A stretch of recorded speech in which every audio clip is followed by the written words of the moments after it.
Infernal blessings. All right, before we get into the video, a couple quick announcements. 8th annual Journey of the Black Adept Conference. I will put that out there first. I will have a date quicker than I thought I would. I will be getting my son's travel hockey schedule in the next few days. So I will be announcing an official date in October for the 8th annual Journey of the Black Adept Conference. Again, it's either the 3rd or the 4th week in October. An exact date coming very soon. So I just wanted to put that out there. Also, if you want to present, I think we have 1 or 2 spots left. I have to check. You can present in person or you can present virtually. Obviously, it's always great if you can come in person. We will start letting people register for the conference. We usually do that around July. If you really are interested in registering early, you can reach out to me. I do that once I have the venue and everything set up, which will be at the same venue. It'll be in Hollywood, Florida at Cultural Expressions. And it'll be a 4-day event, classes, workshops, presentations, obviously group ritual on both Friday and Saturday evening.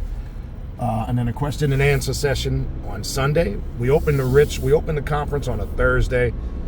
Usually we have a brief opening ritual and we kind of have a meet and greet. And just kind of socialize. Everybody gets to meet each other after we do the opening. And it's a fun 4-day event. Plus, you'll get a lot out of it.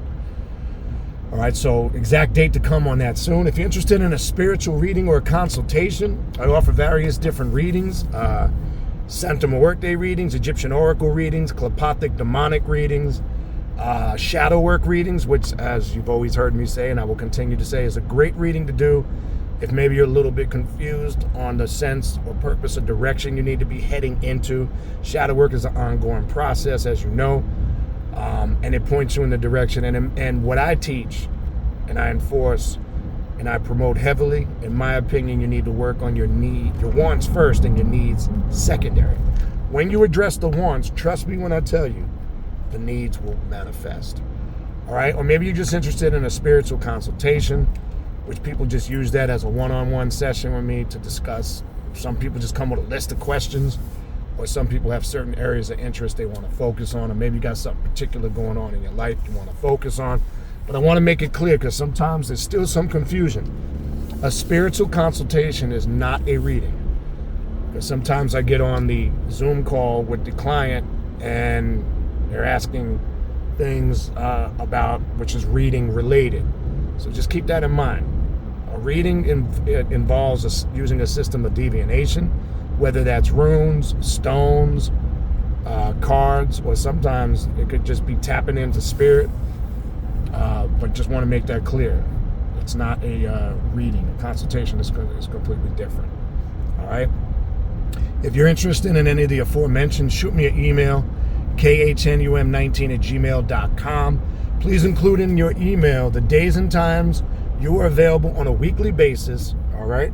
And also please include in that email the time zone you're in. We'll find a day and time that works for both of us, okay? Also, if you want to sign up for classes, the way to sign up for classes is go to my Patreon page, patreon.com/Baniti, Baniti. Tier 3 is the tier you want to join. That's going to give you access to the 3 private classes I do every month, in addition to the group ritual we do at the end of the month. Also, keep in mind, it gives you access to everything in the archives. You don't just get access from the day you join moving forward. You got access to 5+ years of content, ritual work, book resources, a wide variety of information. It's going to take you a long time to even get through it. Trust me when I tell you. And I speak what I'm offering in confidence, not arrogance. Nobody's offering what I'm offering for the price that I'm offering it. Trust me when I tell you that. If you want to see the classes, that are ongoing and constantly new classes being added regularly, go to patreon.com/Baniti, Baniti. Go to the collection section and that'll show you all the current ongoing classes, all right? Also, don't forget to check out the social media pages, Primordial Chaos 9 on Instagram, Primordial Chaos 2 words on Facebook, primordialchaos.com 3 on TikTok. You could also stay abreast here in the community section on the YouTube page. But those are the platforms. Go to them, subscribe to them. That's how you stay up to date on the latest happenings and what I'm doing. Also, don't forget to check out the Primordial Chaos podcast, available on Spotify, all major podcast platforms. the direct link to the podcast, my contact email address, the direct link to the Primordial Chaos Patreon page to sign up classes, social media pages. All those links are in the description box of this video you're watching right now. All right, kind of what I wanted to talk about here real quick. You see the title, Asmodeus, or some say Asmodeus, depending on how you want to pronounce it.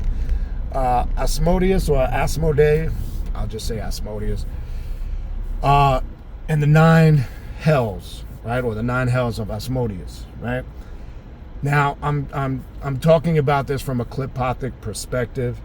One thing I've come across over the last few years, a lot, people who claim to be on the occult and the left-hand path, especially the left-hand path. As I said before, you know, it is what it is. There's a lot of people out there faking the funk. In my opinion, if you are a true left-hand path practitioner, you should have a thorough understanding of the clip path. That's just my opinion. There might be others that disagree with it. I just don't know how your left-hand path, and I've run into many people over the years and don't even know what the clip path is, or pretend like they do, or, yeah, I heard of it and such, nothing. No. In my opinion, a true left-hand path practitioner knows about the clip path. It's funny how everybody knows about the Kabbalistic tree, but they don't know about the tree of death, right? Clipothic work is not easy work. I always look at clipothic work, just again, in my opinion, and you don't have to agree with it, it's very intense, hardcore, internal, personal shadow work, right? You're gonna unlock things when you work with the clipothic realms that are very challenging. Things that are gonna be hard to deal with. You'll also unlock the greatness about yourself. Things that are your strengths, they will also make you even stronger. But you're going to challenge yourself on ways that you've never been challenged before. You're going to understand things about your personality, your character, your nature, and who you are as a real being is going to resonate on a multitude of levels. So Asmodeus and the 9 hells.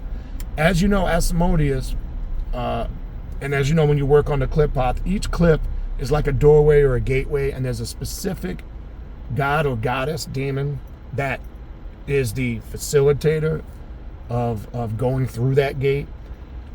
Asmodeus, when you get deep into the realms, especially of the void and the abyss, when it talks about the 9 hells, you're talking about 9 different worlds or planes. Now remember, the void and the abyss is limitless. There is no boundaries. There is no restrictions. As I've told you guys before, they've taught us and programmed us to think there are these parameters and boundaries, a beginning and end. They even enforce that fucking mental indoctrination deeper with this concept of linear time. So when you're dealing with the void and the abyss, and you are vibrating and traveling outside of 3-dimensional person, place, or thing, keep in mind, in your subjective multiverses, there are no boundaries. There are 9 realms that exist within the void and the abyss, a very small part of a very large, limitless aspect of things is the best way I could describe it, that are ruled over by Asmodeus, right? He is also known as the king and the ruler of hell and over all demons, because he kind of enforces or kind of has a gatekeeper, in the sense that an individual has to master certain aspects of her or himself in order to go through the gates. Those 9 gates are, it's almost very similar. There's a lot of similarity and synchronization, in my opinion, with the story of Ra's journey through the underworld, going through the 9 gates. All right? Is that a coincidence? I don't think anything is a coincidence. As I've said before, different cultures, different civilizations, you'll see a lot of this stuff was synchronized, or there was a connection there in some shape, form, or fashion. Because even when you go into the ancient Egyptian culture and you talk about Anpu and Anubis and the underworld and Ra and Set, there's a strong connection to this, right? So you can piece those puzzles. Now, you're going to find that literally word verbatim, word for word in a book? No. But the point is, you're not supposed to. I say you're not supposed to because when you connect the dots and you obviously see the connection, that's the validation that you need. right? I always tell people that. That's a question people are like, oh, is this synchronized with this? Is this similar to this? Is Ishtar similar to Lilith? Yeah, the obvious is there sometimes, and you just got to connect the dots. But going through the 9 hells of Asmodeus is very challenging, okay? Because look at the 9 hells of Asmodeus as different levels of the inner depths of your subconscious mind. You're going to unlock a lot of shit that could be categorized on all levels. Good, bad, ugly, blissful, joyful. And what this path is about, it's about an influx of an aspect of everything, not just one thing. The problem with a lot of religious and spiritual beliefs and dogmas, they exclusively focus on one aspect of things. The reality is the void, the abyss, darkness, light, evil, good, or what's being classified as vibrational degrees really of the same thing. People have a misinterpretation of what this path is about, right? When we talk about divine love, divine ishq, you can't experience, and that's the Eastern mystical term for it. Divine love is the full embrace and the aspect of everything in nature and creation. When you can embrace everything in its totality, beautiful, good, the bad, the ugly, the painful, that's when you've obtained true divine ishq, or true divine love for existence, life itself, for nature. It's not a materialistic type of love, right? That love doesn't exist. That love is temporary. It's an illusionary aspect. Just think about when you've chased after things materialistically, right? If I only had that piece of jewelry, I would love that. I wouldn't want anything. If I only had that car, right? I wouldn't want anything else. I love my car. I love my jewelry. I love my wife. I love my husband. I love my boyfriend. I love my girlfriend. We find that love is temporary. A lot of the times we love things and people because of what they can do for us, right? And I've always said, how you really know there's some form of love with your significant other, if they stop doing everything for you that they do, or whatever it is you like about them that they do, would you still be in love with them? But that's a conversation for another time. It's not the video for that. So going through the Klepothic realms and dealing with Asmodeus and the 9 hells of Asmodeus is for individuals that want to work on themselves, fix the fucked up aspects about themselves, strengthen even stronger the strong aspects about themselves. And that's why I referred to it in the beginning of the video. In my opinion, it's a very deep, intense aspect of shadow work, but on a whole nother level. It is not for the mentally weak. It is not for individuals, in my opinion, to experiment with. I would have a good understanding when working with the Klepothic hells or realms of Asmodeus of the Qlipoth before you engaged in it, in my opinion. I don't think it's work just to test or try. And when you're working with any path that you need to be aware of that's done so you don't have any psychological issues, right? Because as I said before, I'm just gonna be straight to the point and blunt. When you're working with certain spirits, gods, goddesses, demons, archetypes, some refer to it as energy, and energy is a good word because energy can affect you on a multitude of levels.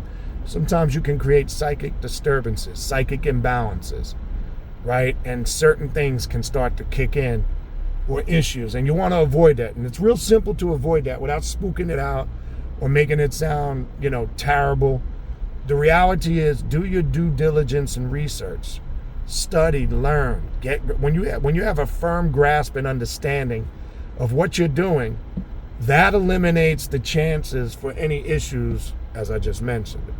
Some people make it sound more complex and difficult than it is, and it's really not, right? But when you're trying to jump into something and you don't have a foundational knowledge of it at minimum, to me, it's not a wise idea. Do your research on Asmodeus. I've always said, with any demons, sigil work is always good.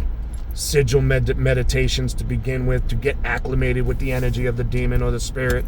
So not taking it too far, because that's going to help you understand sometimes getting acclimated with the energy of a demon through a simple sigil meditation. You'll tap into something, and sometimes you get that awareness or that clarity if this is for you or not. It's that simple. Okay? So do your due diligence. Apply common sense to some of these situations. And a lot of people don't, and it's baffling to me, because sometimes by using basic common sense, it eliminates 90% of the crap that people are worried about, or that people might be struggling with, or that people don't know how to deal with. It's that simple. Okay? So let's look at it in that perspective, or that light, and then that'll give you a better foundation, not just with working with Asmodeus, or really anything moving forward. All right?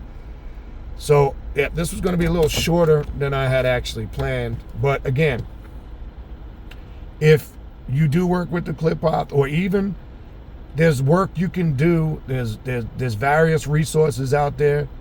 There's work or rituals you can do with working with the 9 hells or realms of Asmodeus. I'm even toying with the fact right now of possibly doing that as a future ritual, possibly in August of 2025. Maybe in June, but I had something planned for June I'm going to see. And obviously, as we know, July here at Primordial Chaos, that whole month is devoted to Set, or Satuk, because he is the, I make this clear, of my channel. Set is the patriarchal deity of the channel, and Santa Muerte, the Holy Death, I consider the matriarch, a matriarchal spirit. But we devote the month of July to Set. So I am possibly looking at, maybe in the future, soon in the next 1 to 3 months, of adding that ritual, a little more detailed in that work. Got some ideas, but anyway. Also, I want to put out there, for those that see this video when I post it, before I sign off here, I'm going to put a thing on the Patreon page. As the day of the recording of this video, May 31st, 2025, we had our Ashtareth ritual last night. On Friday, May 30th. We had technical difficulties with the laptop. The laptop looked like it was doing some type of update, reloading, and it was taking forever. So I switched devices and went to the phone, and in the process of this all happening, I never hit the record button. But I look at that 2 ways. It wasn't meant to be. I believe this is like the 3rd time this has happened. And I get clear messages after that. I just believe those who were supposed to be there were there. So it's just one of those things. If you were there, you were there. Now, the other problem is it's hard to replicate that ritual, because I make it up on the fly. The only thing used in that ritual that I had prepared was an invocation for Lucifer from the Rites of Lucifer work. But other than that, it's just made up on the fly. That's how I do all my rituals. So I really can't replicate that. For those Patreon members, maybe we'll visit this again down the road, because, like I say, the ritual is just done on the fly. There's nothing really, it just works better like that. But just wanted to put that announcement out there for those that might not see that post on the page anymore. It was due to the fact I did not hit the record button. All right. Other than that, that's kind of just wanted to touch on that. Asmodeus and the 9 realms. I should say Asmodeus, or the 9 hells of Asmodeus. If you're looking for some real intense, personal, inner work, shadow work on a whole nother level, then that might be something that interests you, all right? If you need to reach out to me for a spiritual reading or a consultation, or you want to check out the Primordial Chaos podcast, or you need a link to the social media pages, or the direct link to the Primordial Chaos Patreon page to sign up for classes, all of those links are in the description box of this video that you're watching right now. You can find them all in there. Other than that, I appreciate everybody tuning in. Infernal blessings. I'll see you guys on the next video.